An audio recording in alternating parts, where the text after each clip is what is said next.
He wasn't a seasoned sailor. He wasn't chasing headlines. Just a man, alone at sea, with nothing but a Liferaft and his will to survive.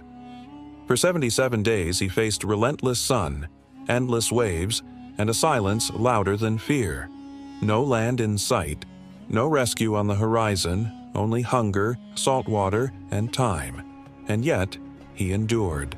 This is not fiction. This is the real journey of Daniel Wade.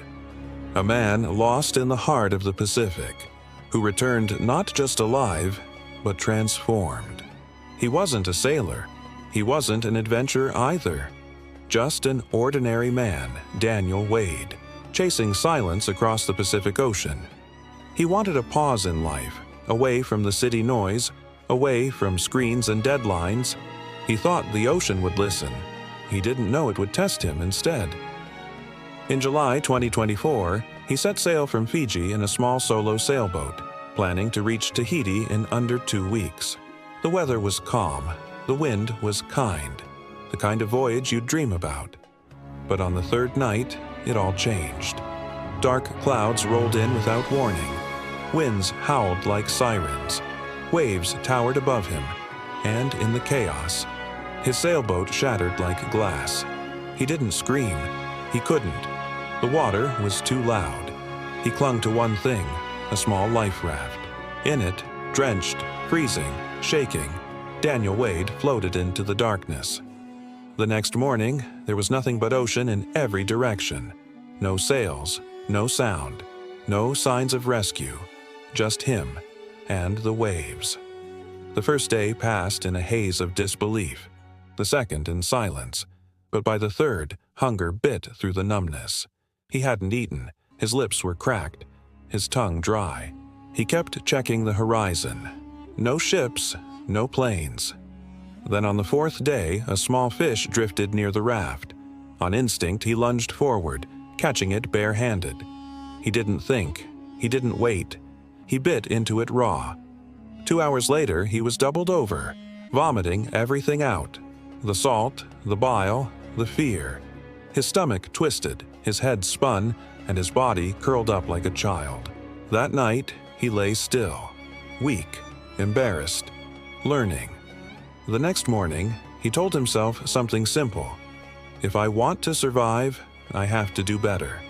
So when he caught the next fish, he didn't eat it raw. He waited. He took a wooden scrap from the raft, placed the fish on it, and let it dry in the sun. For 4 hours, he watched it. By evening, it was dry enough to chew. It tasted like rubber. It stung his throat, but he didn't throw up. He kept it down. He survived another day. Water was the next enemy. He couldn't drink the sea. His bottles were gone. His mouth was burning. So he turned his eyes upward and waited for rain. Some days it came. Tiny showers, just enough to lick from his fingers. Other days he whispered to the sky, "Come on, please." He even laid his shirt out to catch droplets. Sometimes it worked. Other times, nothing. Each drop felt like a miracle. Each sip, a promise that the end wasn't near. By day 10, his skin had blistered.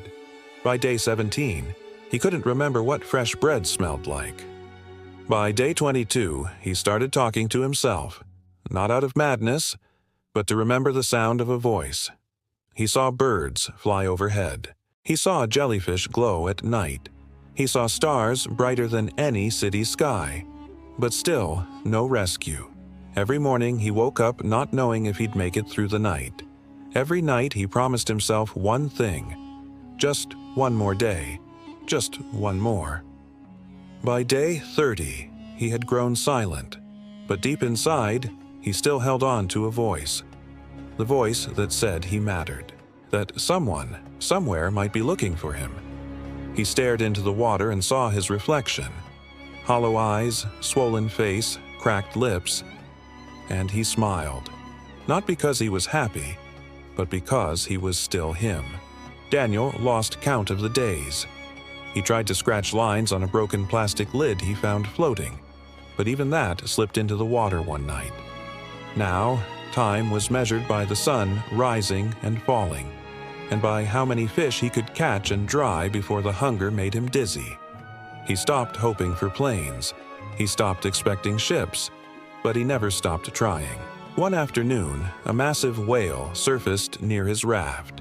Its dark back rose like an island, quiet, ancient, enormous. For a second, Daniel thought of jumping into the water, maybe swimming beside it, but he stayed. The whale dipped beneath the surface and vanished. He whispered, "At least I'm not the only one out here." His raft creaked when he shifted his weight. The seams had started loosening. Twice, he had to patch up slow leaks using the sleeve of his shirt and a piece of gum he had found floating days ago. The heat by day burned his skin. The cold at night stiffened his spine. He'd curl up and imagine his childhood bed, his mother's humming, the sound of dinner plates on a wooden table. But those were ghosts now. One morning, a seagull landed on the edge of the raft. Daniel stared at it for minutes without moving. The bird pecked twice at a rope and then stared back. He made a slow move. The bird flew away. That evening, he cried. Not out of sadness, but because for a moment, he had felt seen. Day after day, he dried fish in the sun and rationed what little rainwater he caught. Once he tried to catch a flying fish that landed nearby, missed by inches. He didn't scream. He just whispered, "Next time." Sometimes he heard voices. Once he thought someone shouted his name, but there was no one, only the waves. Another day, the sky turned gray and a storm rolled in. He held on tightly to the ropes, curled up under the tarp he had made from pieces of plastic and a broken paddle. Rain hit hard. Waves lifted the raft like a toy. For 12 hours, the ocean raged. When it ended, everything was soaked. Daniel lay in the bottom of the raft, shivering. He smiled through cracked lips. "At least now I have water." He sipped carefully from the pooled rain around his feet. As days passed, he grew thinner. Bones pushed through skin. His ribs were maps of everything he'd endured. But in his chest, something still beat steady.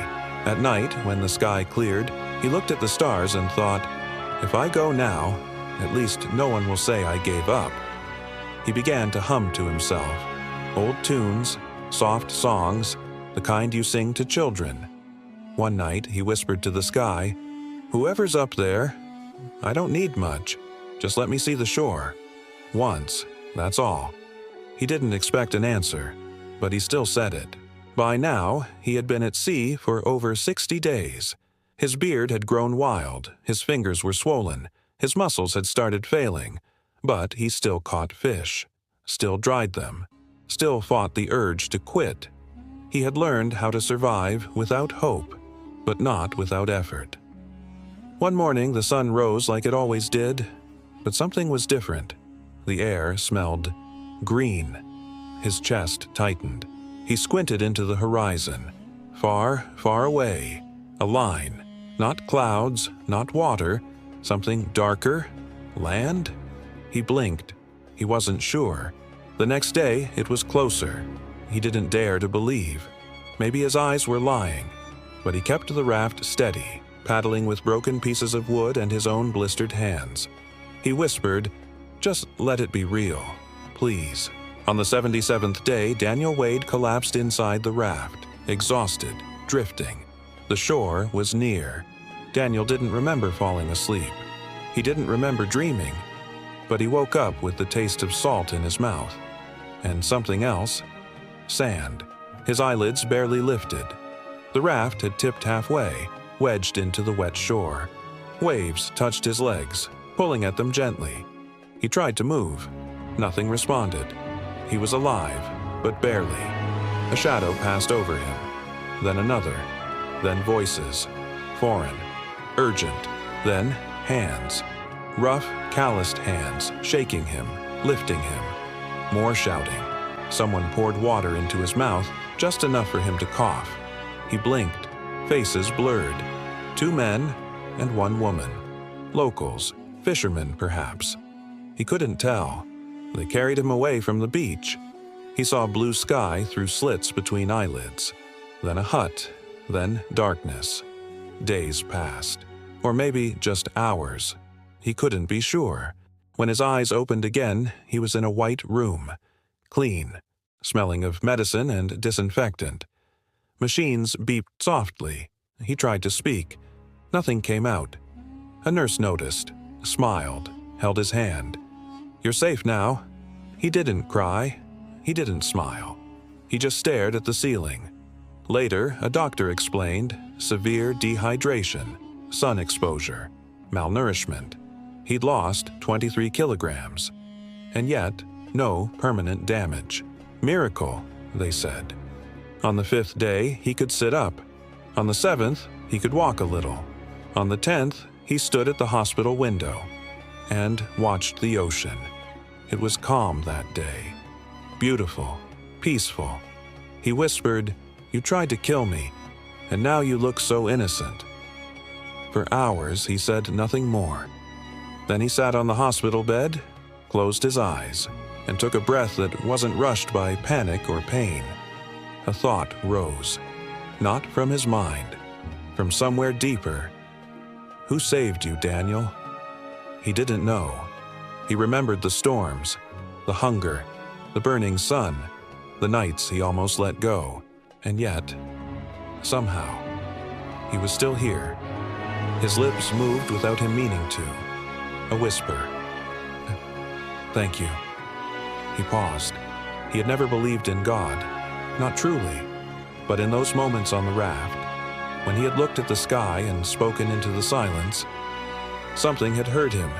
Something had answered. He picked up a piece of paper from the bedside, wrote one word. Allah. Then underlined it twice. He didn't know where the word had come from.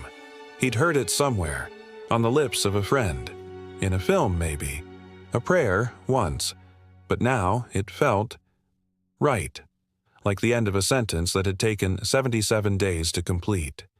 He smiled, not because he understood everything, but because he had survived. And maybe, just maybe, he hadn't been alone. This was not just a survival story. It was a journey into silence, into surrender, into something far more powerful than luck. Daniel Wade had gone to sea searching for nothing. He had returned with something unshakable. Faith. This is Lost and Alive, where stories are not just about surviving, but about discovering why you were meant to. Daniel Wade's story isn't just about survival. It's about discovering what truly matters when everything else is stripped away. In the middle of the vast ocean, he found something no map could show: the will to live and the strength within. If this story moved you, inspired you, or made you hold your breath, don't let it end here. Like the video, subscribe to the channel, and turn on the bell icon to never miss a real story of survival, hope, and the human spirit. This is Lost and Alive, where every story isn't just about staying alive. It's about what it truly means to live.